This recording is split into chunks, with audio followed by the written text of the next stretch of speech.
Tom heard the crying before he saw the boy. It wasn't the usual neighborhood sound, a child's tantrum or a scraped knee wailed from a safe distance.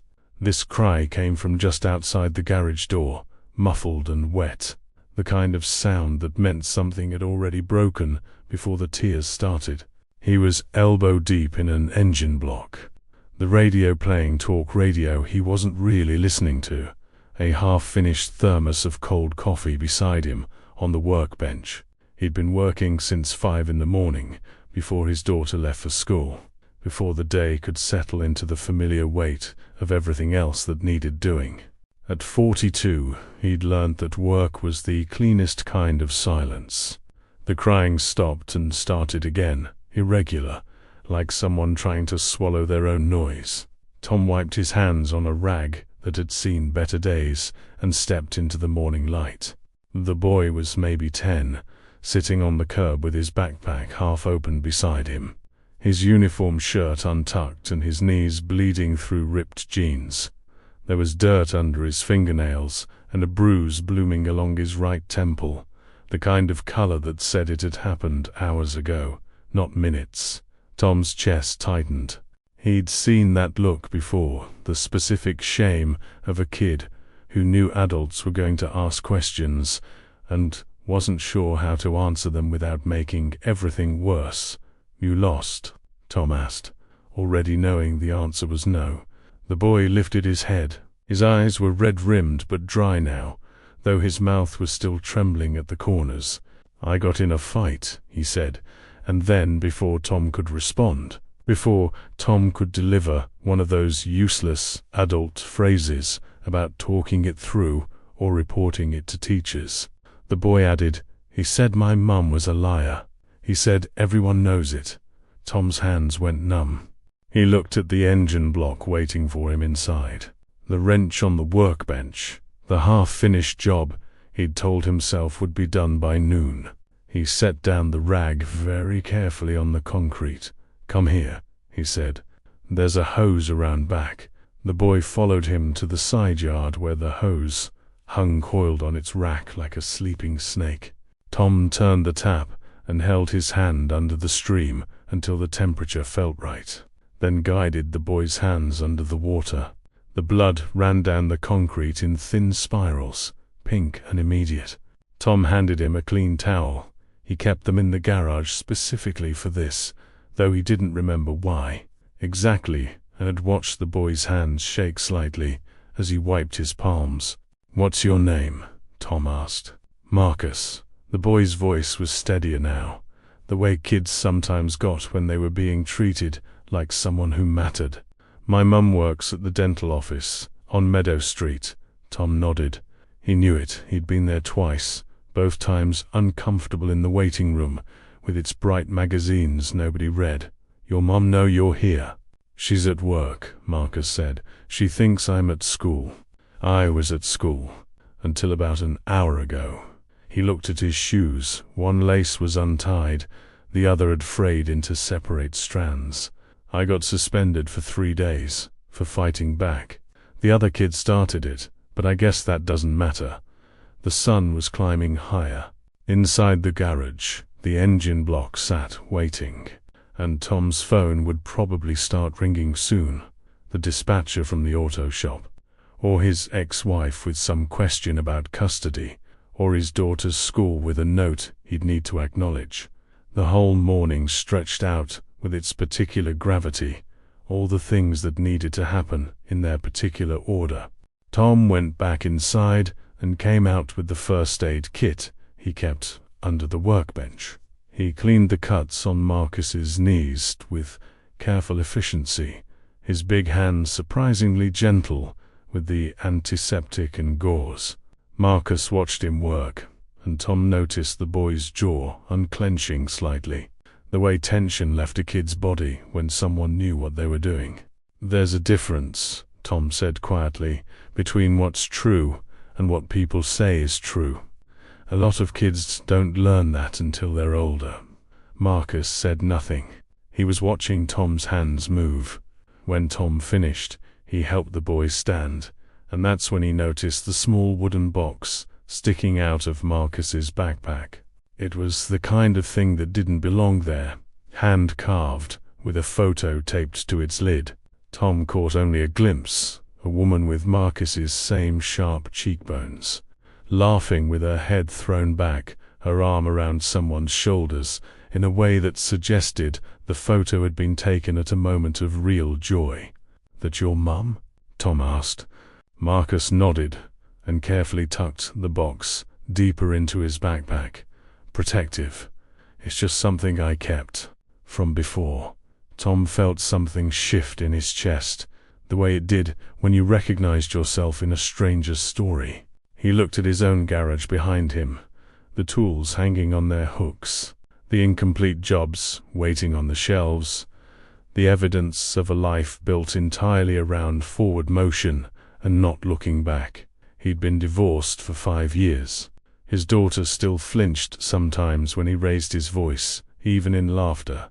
"Your mum know about the box?" Tom asked. "No," Marcus said. "I don't want to make her sad." Tom studied the boy's face, the careful construction of it, the way kids built walls without realizing they were building prisons. He made a decision that had nothing to do with reason and everything to do with the particular loneliness of people who had already learned that the world didn't care much about keeping things soft. "We need to call her," Tom said.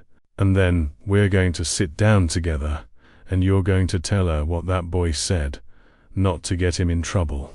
Just so she knows you believe her." He paused. "And so she knows you're the kind of kid who fights back when people lie about the people he loves." Marcus's lip quivered. For a moment Tom thought the boy might start crying again, but instead he just nodded, very small and very sure, and held out his phone with a hand that was almost steady.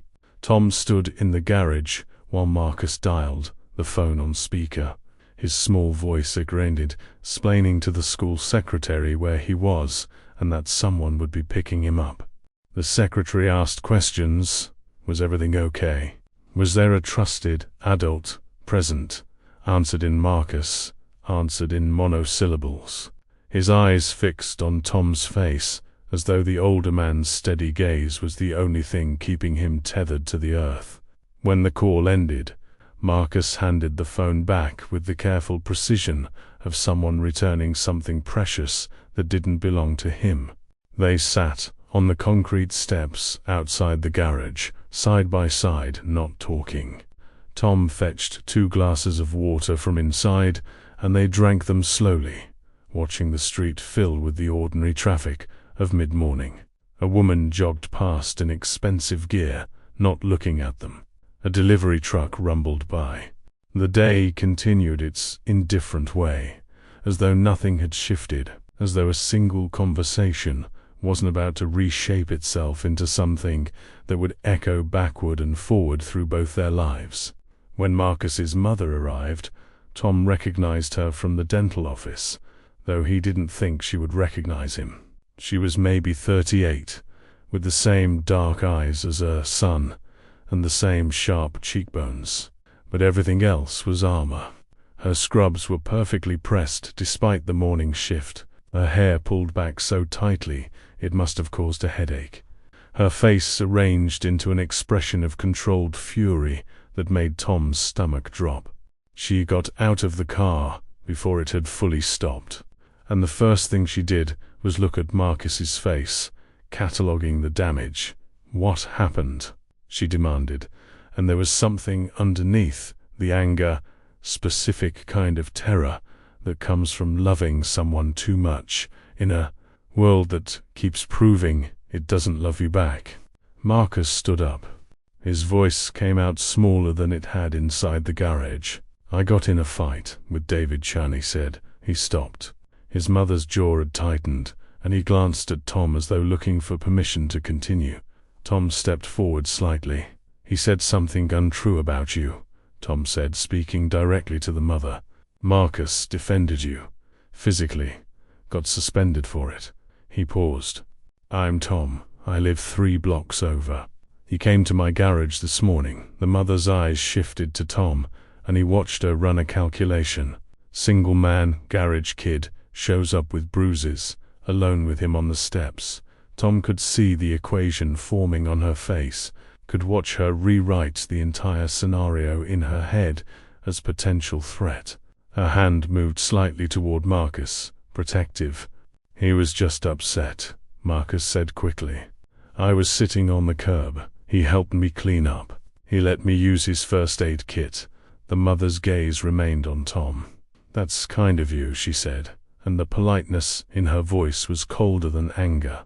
"But I can take it from here." Tom nodded. He understood that tone. It was the same tone he used when strangers asked too many questions about his daughter, when the world seemed to be full of people whose concern was actually just nosiness dressed up in good intentions.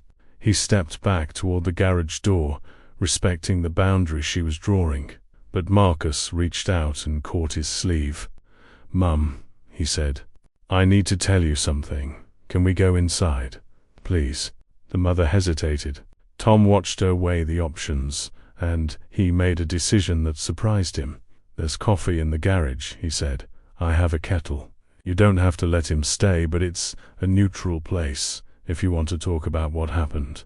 She looked at her son, then back at Tom, and Tom saw the moment she decided that staying angry was more exhausting than whatever this was. She locked her car and followed them inside, her posture suggesting she was walking into a trap she'd decided to spring on herself. The garage smelled like oil and sawdust, and the particular staleness of a space where too much time passes in isolation. Tom set about making coffee with the ritualistic care of someone who knew that movement sometimes preceded words. The mother stood near the door, not sitting, not committing. Marcus perched on the stool by the workbench, small and uncertain. "The boy who said those things," Tom began carefully, "he did it to hurt someone. Kids do that." He handed her a cup of coffee, in a ceramic mug, not a paper cup. Tom had decided that matter, and watched her hands curl around it, almost without thinking, a reflex of something warm to hold. Marcus didn't let him. That took a specific kind of courage. The mother said nothing, but her eyes moved to her son, and Tom saw something in her face shift, a microscopic softening that had nothing to do with Tom and everything to do with the specific way a parent looks at their child when that child has just shown them who they're becoming. "I believed her," Marcus said quietly, looking at his mother. "When he said those things, I didn't even think about whether they were true. I just knew they were wrong because you're not like that. You're the opposite of that." The mother set down her coffee on the workbench with a careful gesture and crossed the space between them. She pulled her son into her body and held him there, her face buried in his hair, and Tom looked away, granting them the privacy of their own grief and relief.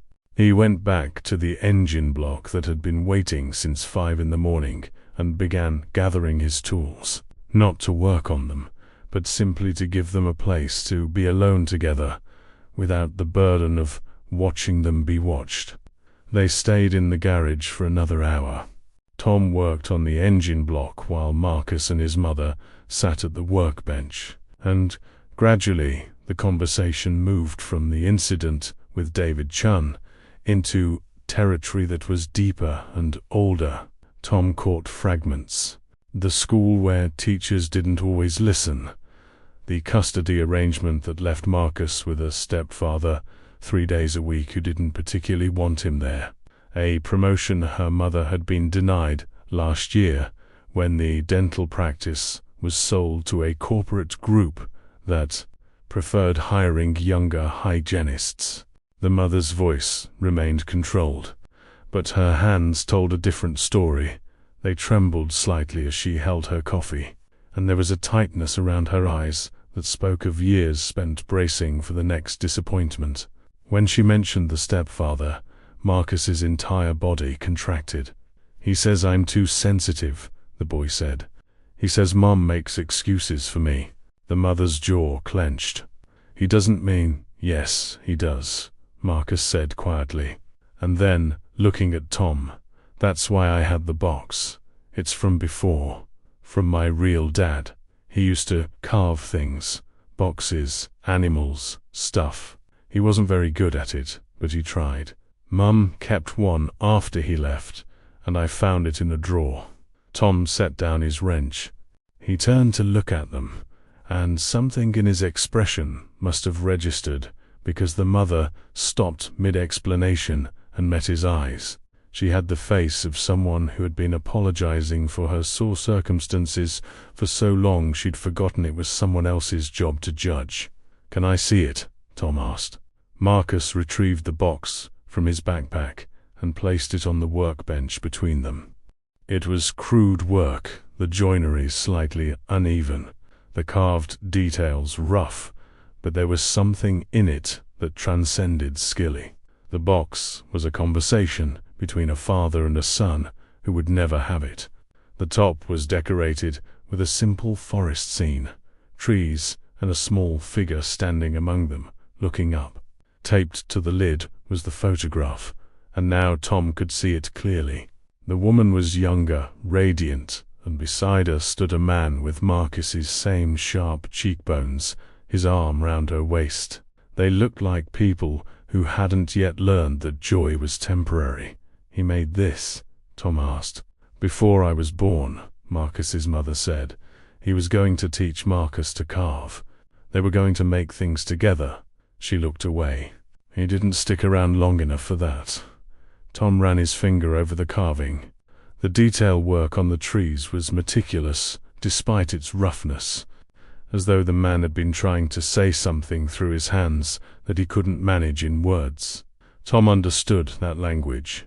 He worked in it every day, speaking through the careful positioning of parts, the precise tightening of bolts, the restoration of broken things.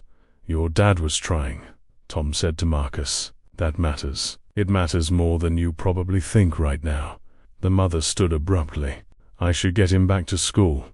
Explain the situation. There might be something we can do about the suspension." She moved with sudden efficiency, the armor sliding back into place. "Thank you for helping him. Really, it was kind." The dismissal was gentle, but absolute. Tom recognized it because he used the same technique himself. The gratitude that closed doors, the politeness that created distance. He looked at Marcus, and the boy's face had already shifted. The small opening they'd managed to create in the garage starting to seal itself back up. Tom made a choice that felt both instantaneous and tremendously considered. "I work on cars during the week," he said to Marcus. "Saturday mornings, I'm usually here alone. If your mum thinks it's okay, you could come by. I could teach you some things. Basic tools, how things fit together, if you wanted." The mother's expression shifted. Confusion, suspicion, a flicker of something that might have been gratitude before she locked it away. "Why would you do that?" she asked, and the question wasn't hostile, it was genuinely bewildered, as though kindness was a currency she'd stopped believing in. "Because somebody should," Tom said simply. "Because he's a good kid. Because his dad can't, so maybe someone else can." Marcus looked at his mother with such desperate hope that Tom felt it in his own chest. The mother seemed to wrestle with something internal, some calculation about safety and obligation and the cost of saying yes to a stranger. Finally, she pulled out her phone and entered Tom's number into a contacts list he could see but not access. "Saturday mornings," she said, "not too early, and I'll pick him up at noon, and I'll call you. I need to know you're actually here, that this is actually happening." Tom nodded. Fair enough. After they left, the garage felt emptier than it had that morning. Tom returned to the engine block, but his hands moved slowly, without the familiar rhythm. He found himself thinking about his own daughter, 14 years old and barely speaking to him, caught in the custody arrangement that had carved the last 5 years into small, measured increments. He thought about all the things he'd failed to teach her because he'd been too angry at her mother, too preoccupied with his own hurt to notice hers. He thought about the box in the garage, the one that used to hold his grandfather's tools, which he'd never shown his daughter, despite her asking about it twice. That evening, he retrieved it from the back shelf where it had sat untouched for 3 years. It was heavier than he remembered, and when he opened it, the smell hit him: machine oil and time and the particular staleness of things kept in the dark. His daughter was sleeping at her mother's that week.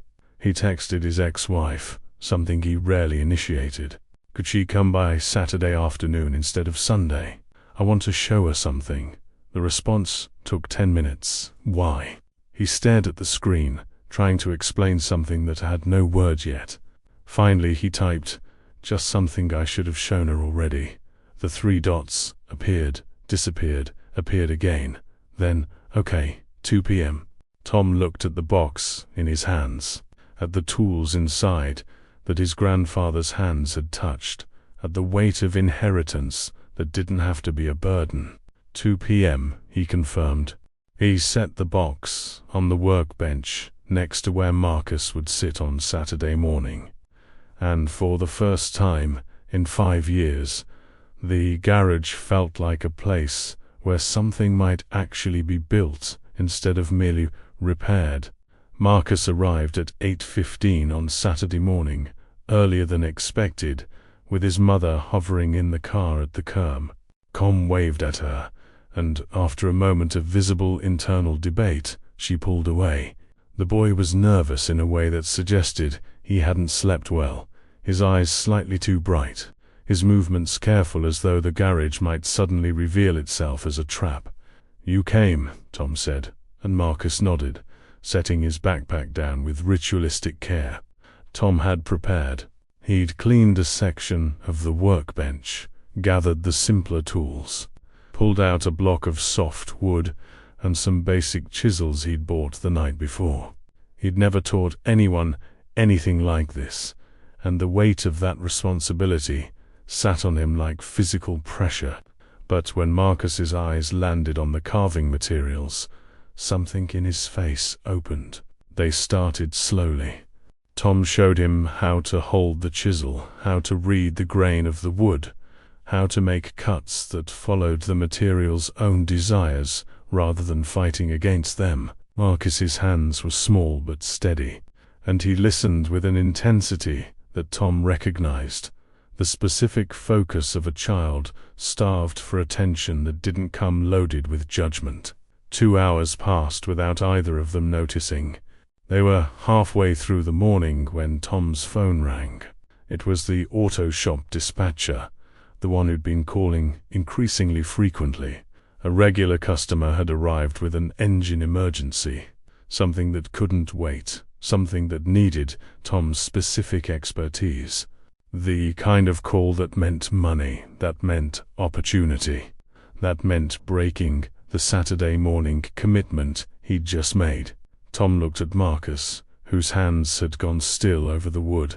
The boy was watching him with the particular dread of someone who'd learned to expect abandonment disguised as necessity. "I have to take this," Tom said, answering the phone. "Hey, what's the situation?" He listened for 30 seconds while the dispatcher explained, and then he said something he'd never said before. "I can't come in today. I know it's a big customer.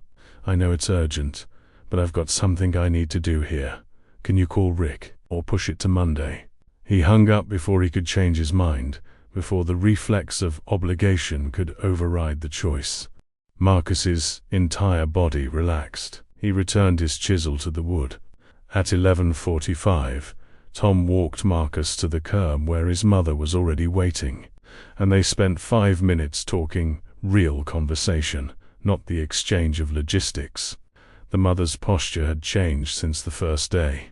She asked Marcus's questions about what he'd learned, and when the boy explained about grain and pressure, and listening to what the wood wanted to become, she looked at Tom with something like gratitude, but also like someone beginning to rebuild trust in the world, one small gesture at a time.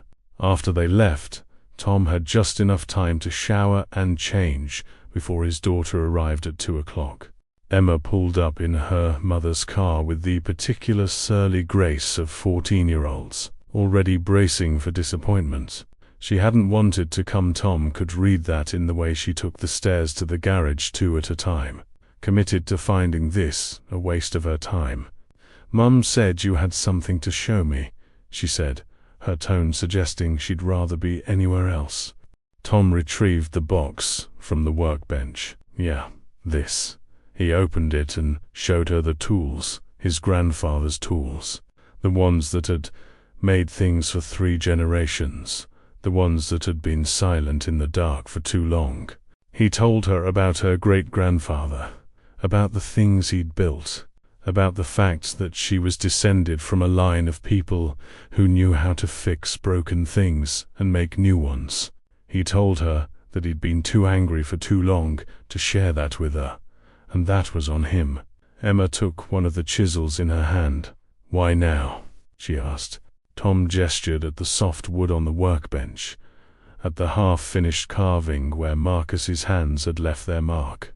"Because I met someone who needed to know that people could be patient, that learning something takes time, that it's okay to make mistakes."